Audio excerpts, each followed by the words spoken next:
The devil speaks to me. What we know is all wrong. Hello, everyone. I've been contemplating about writing this for a long time. The truth is, I don't know if this is real or if it's all in my head. Whatever this is, though, has changed me in so many ways, and I now know I am in danger. We all are. But let's start from the beginning. The first time it happened, I was praying. I had recently lost my grandmother, and I was feeling lost.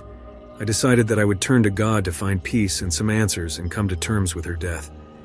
The chapel I went to was the one that my grandmother used to take me. It was small and always very quiet. Not many people visited. I decided to go there to feel closer to her. As I walked in, I could see no one in which made me feel better. I really didn't want to lose it in front of other people. I sat down to enjoy the silence and started praying. Imagine my surprise when in the middle of my prayer I heard this little voice whispering, "I hear you." I jumped up and looked around. I was clearly alone and I could not locate the source of the voice. I decided that it was a figment of my imagination and continued to pray. 5 minutes later, though, the voice came stronger. "You shouldn't be doing that." It was right next to my ear. So close it made the hairs on my neck stand up and sent shivers down my spine. As I turned around, I came face to face with a girl. She couldn't have been older than me. Maybe 16, 17. She was wearing this red dress and she was barefoot. Her hair was the darkest black I have ever seen and her eyes the same. I started screaming, but at the same time I was mesmerized by her beauty. "Shh," she said, putting her hand on my mouth. "Do you want Father to hear us?" Her touch was soothing and not threatening in any way. "Who are you?" I asked, trying to fight back tears. "I am the devil," she said. "The first unwanted." I started trembling, fearing this was the end of me. She moved closer, and as if reading my mind, she said, "Don't worry, my child. I won't hurt you. I am not the one you should be afraid of.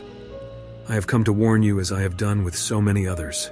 A sudden noise, like whistling, made her stop talking, and I could see fear in her eyes. I tried to locate the source of the sound, and by the time I turned around to face her, she was gone. Only her scent lingered. This lovely lavender scent. I stayed there, not moving, trying to listen for what felt like hours. I was sure I was going crazy and convinced myself this was all due to grief and lack of sleep. But as I closed the door behind me to head to my car, I heard her whisper again, "Be careful." It had been a week since the incident, and I had almost forgotten about it. I could hear the occasional whisper and catch a glimpse of something red in the corner of my eye, but never something specific. Fate would have it I had to go and pick up my mom from the bus station, and the only way there, yes, you guessed it, was past the road with the chapel. The drive was uneventful until I got to the crossing in front of the chapel. I was getting nervous remembering what had happened, so I turned the radio on louder and tried to find a relaxing song. And that's when it came, the smell, the freaking lavender smell. I looked up from the radio and there she was. She was standing in front of the car. She looked exactly as she had before, but different at the same time, older, tired. I screamed and got out of the car. I started running in the field behind me. I was losing it. The tears came and I succumbed to my fate. I turned around to face her as I could feel she had followed me. "What do you want from me?" I screamed at her. She looked at me with that deep sadness in her eyes and came closer. "I want you to hear me out, child. I want to protect you. I'm running out of time and you have to help me." I was lost for words, but somehow mastered the courage to reply. "Me? Help you? Aren't you supposed to be all-powerful and, evil? Aren't you the devil?" She came next to me and this time smiled. "My lovely child, yes, I was powerful once, but evil never. As for the name, I kind of hate it. You can call me Lilith." Somewhere in the distance, whistling was heard. I tried to speak, but she cut me off. "Child, you have to understand that what you know is all wrong. The world is in danger. You have been taught so many lies. You have been deceived. I am not the one you should be afraid of. I am not the one that is going to hurt you. I was God once." Hearing that, I started laughing. I laughed and laughed because I was sure I was crazy. This could not be happening. This thing in front of me, Lilith, was claiming to be God. She grabbed my hand and my laugh was cut short. "Child, you have to understand," she said. "I don't have much time. Can't you see I'm different? I'm getting older, dying even. He found a way to make it happen. And if I'm gone, there's no one to save you. See through the lies, believe me. The whistling was heard again, closer. She squeezed my hand with profound urgency and pleading eyes. Whatever made me say the next words changed my life forever. Okay, let's say I start to believe you. How can I help? What is happening? The wind picked up suddenly and I saw her shivering. Not here, she said. I will explain tonight, in the chapel. Tell no one where you are going. Don't even think about it in your mind. He is everywhere. And with that, she disappeared. I was left alone once again, thinking that I was insane. Imagining things. The red mark on my hand from where she held me, though, was there to prove me wrong. I suddenly remembered about my mom and checked the time. I was surprised to see that no time had passed and somehow I was standing right next to my car. I decided to do what I was told and not to dwell on it in my head. I don't know who he was, but I was suddenly afraid. The rest of the drive was uneventful, and I have to admit that seeing my mom made me feel better. Upon returning home, we sat down and had dinner together, happily chatting away and reminiscing about the last time she came to visit. Suddenly, she stood up and proceeded to say she had a gift for me. She ran out to the car and brought in this little packet and gave it to me. I hope you like it, my dear. It's a new perfume. Try it, she said. I thanked her and proceeded to open it. I took the cap off to smell it and froze. It was lavender. I tried my best to hide my horror from my mother, and casually asked her why she chose to buy me this specific one. In retrospect, I wish I never asked, because her answer chilled me to the core. She explained that she was in the shop struggling to buy me a present when a girl approached her. A girl roughly my age, with a lovely red dress. Her hair was the darkest black and so were her eyes. My mom said she was instantly drawn to the girl and they started chatting. The girl was really interested to hear that my mother had a daughter and asked all sorts of questions about me. She said the girl suggested the perfume because it was her favorite. My mother said the girl seemed sure that I would love it as lavender has such a soothing and familiar scent. I wish I could tell her how wrong she was.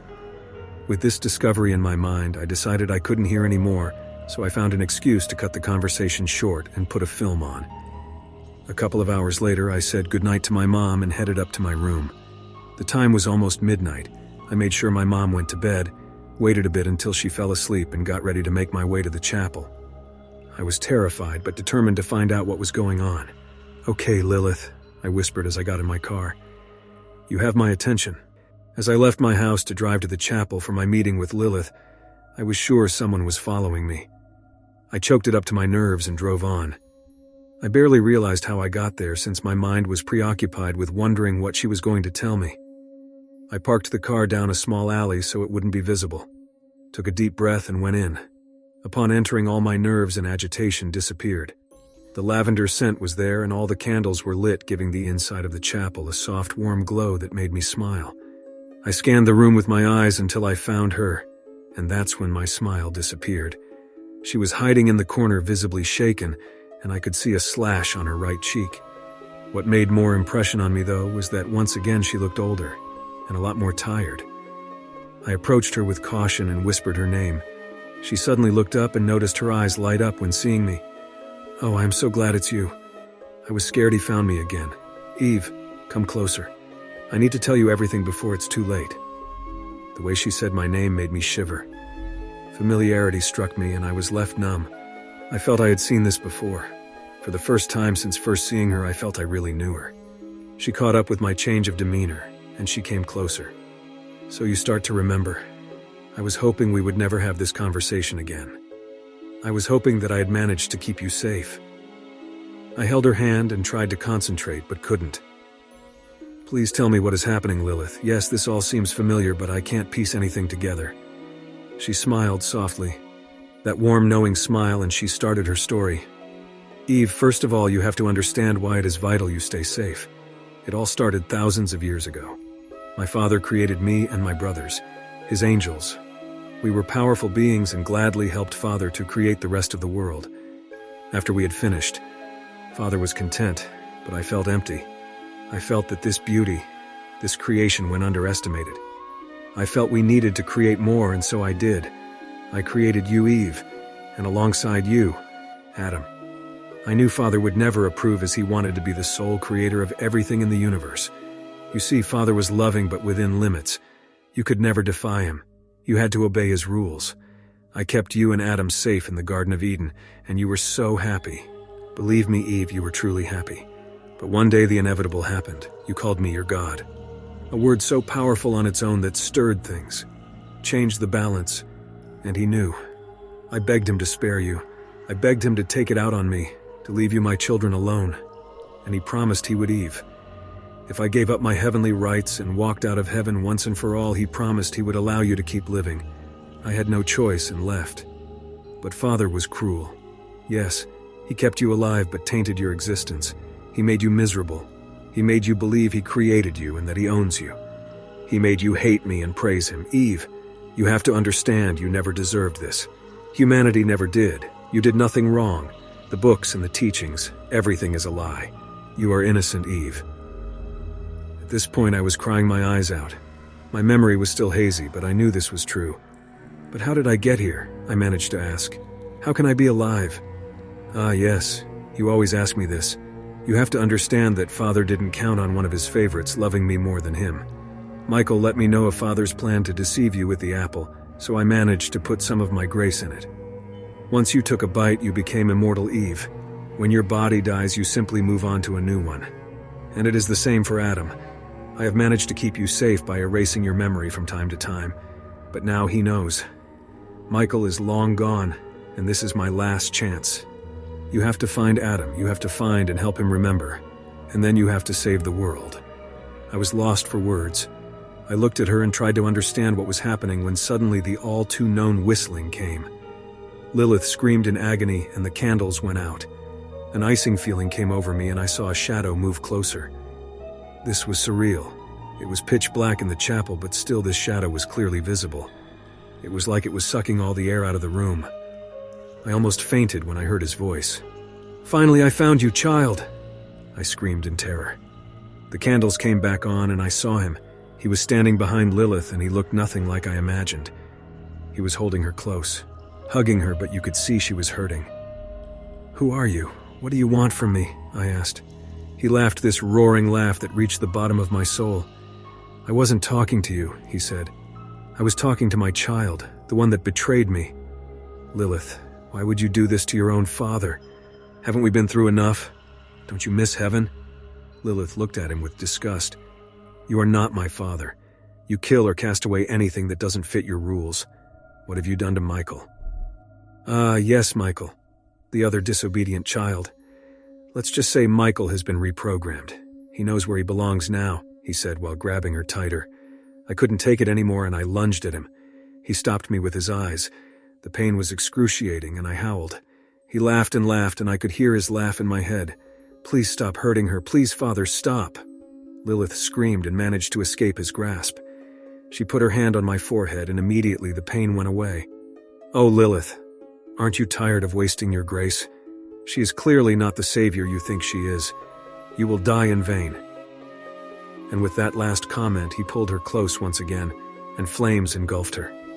She fell backwards with empty eyes looking at the ceiling. "What did you do to her, you monster?" I cried, but he was long gone. The lavender scent had disappeared, and all I was left with was darkness and this cold whisper. "Don't they say God works in mysterious ways?"